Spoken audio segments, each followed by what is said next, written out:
আপনাদের মধ্যে অনেক উদ্যোক্তাই আছেন যারা চাচ্ছেন যে 2 বা ততোধিক ব্যক্তি মিলে একটি ব্যবসা প্রতিষ্ঠান করবেন।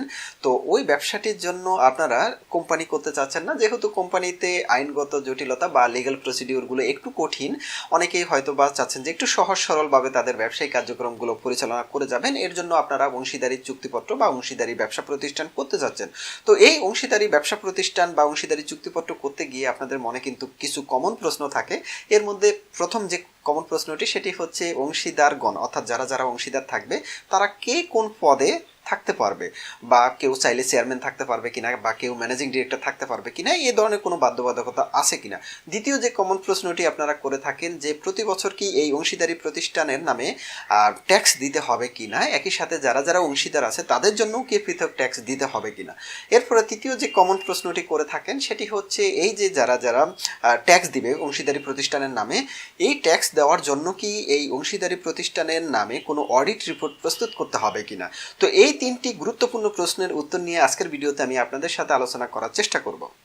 তো প্রথম প্রশ্নটি ছিল যে যারা যারা এই অংশীদার থাকবে, অংশীদারি ব্যবসা প্রতিষ্ঠানের জন্য অংশীদার থাকবে, তারা কোন পদ নিতে পারবে। অনেকেই বলে থাকে যে আমি কি চেয়ারম্যান থাকতে পারবো, আমি কি ম্যানেজিং ডিরেক্টর থাকতে পারবো, আমি কি শুধু ডিরেক্টর থাকতে পারবো বা ফাইন্যান্স ডিরেক্টর থাকতে পারবো কিনা। তো এরকম পদগুলো অর্থাৎ লিমিটেড কোম্পানিতে যে সমস্ত পদগুলো হোল্ড করে থাকে সেই পদগুলো অংশীদারি চুক্তিপত্র বা অংশীদারি ব্যবসার ক্ষেত্রে রাখতে পারবে কিনা। দেখুন, এক্ষেত্রে কিন্তু এই ধরনের পদ রাখার সুযোগ নেই। অংশীদারি ব্যবসা প্রতিষ্ঠানের জন্য শুধুমাত্র 2টো পদ অফার করে থাকে রেজিস্টার অফ জয়েন্ট স্টক। প্রথমটি হচ্ছে ম্যানেজিং পার্টনার, যেটিকে অনেকটা আমরা ম্যানেজিং ডিরেক্টর অর্থাৎ লিমিটেড কোম্পানি ম্যানেজিং ডাইরেক্টরের মতো। আর দ্বিতীয় যে আরেকটি পদ আছে সেটি হচ্ছে শুধুমাত্র পার্টনার, অর্থাৎ একটি অংশীদারি চুক্তিপত্র যখন আপনারা করবেন তখন 2টো পদ আপনারা নিতে পারবেন। প্রথমটি হচ্ছে ম্যানেজিং পার্টনার আর দ্বিতীয়টি হচ্ছে শুধু পার্টনার। অর্থাৎ একটি অংশীদারি চুক্তিপত্রে যদি আপনাদের 10 জন সদস্য থাকে সেক্ষেত্রে একজন ম্যানেজিং পার্টনার থাকবে, বাকি 9 জনই শুধুমাত্র পার্টনার থাকবে।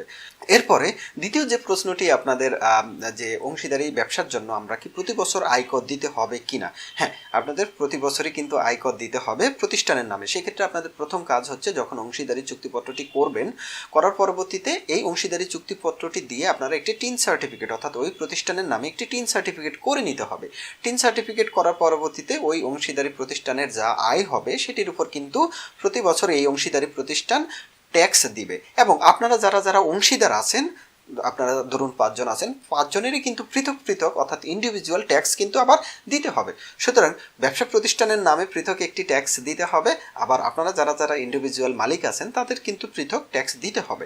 এখন তৃতীয় যে গুরুত্বপূর্ণ প্রশ্নটি আপনারা করে থাকেন যে আমরা তো অংশীদারি প্রতিষ্ঠানের নামে ট্যাক্স দিব, সেক্ষেত্রে আমাদেরকে লিমিটেড কোম্পানির মতো অডিট রিপোর্টও প্রস্তুত করতে হবে কি না। এক্ষেত্রে নিয়ম আছে। সেক্ষেত্রে বর্তমান পর্যন্ত অর্থাৎ 2021 সাল পর্যন্ত যে আইন সেটি হচ্ছে যে আপনাদের এই অংশীদারি প্রতিষ্ঠানের যদি টার্নওভার 50 লাখ টাকার নিচে থাকে সেক্ষেত্রে আপনাদের আর পৃথক অডিট রিপোর্টের প্রস্তুতের প্রয়োজন নেই। সেক্ষেত্রে আপনারা নর্মাল যে প্রসিডিউর আছে ট্যাক্স রিটার্ন সাবমিশনের, সেই প্রসিডিউরগুলো ফুলফিল করেই আপনারা কিন্তু ট্যাক্স দিতে পারবেন প্রতিষ্ঠানের নামে। আর যদি আপনাদের প্রতিষ্ঠানের টার্নওভার 50 লক্ষ টাকার উপরে থাকে সেক্ষেত্রে কিন্তু ওই প্রতিষ্ঠানের জন্য পৃথক অডিট রিপোর্ট প্রস্তুত করতে হবে। প্রথমেই সেক্ষেত্রে আপনাদেরকে অডিট রিপোর্ট প্রস্তুত করতে হবে, এর পরবর্তীতে ওই অডিট রিপোর্টের ভিত্তিতে আপনাদেরকে ট্যাক্স প্রদান করতে হবে। তো এই হচ্ছে অংশীদারি ব্যবসা বা অংশীদারি ব্যবসা প্রতিষ্ঠান সম্পর্কিত গুরুত্বপূর্ণ 3টি প্রশ্নের। এই বিষয় নিয়ে যদি বা অংশীদারি ব্যবসা প্রতিষ্ঠান নিয়ে যদি আপনাদের কোনো প্রশ্ন থাকে তাহলে কমেন্টে আপনাদের প্রশ্নটি করবেন, আমি অবশ্যই উত্তর দেওয়ার চেষ্টা করব। তো সবাই ভালো থাকবেন, সুস্থ থাকবেন, সবাইকে ধন্যবাদ, আল্লাহ হাফেজ।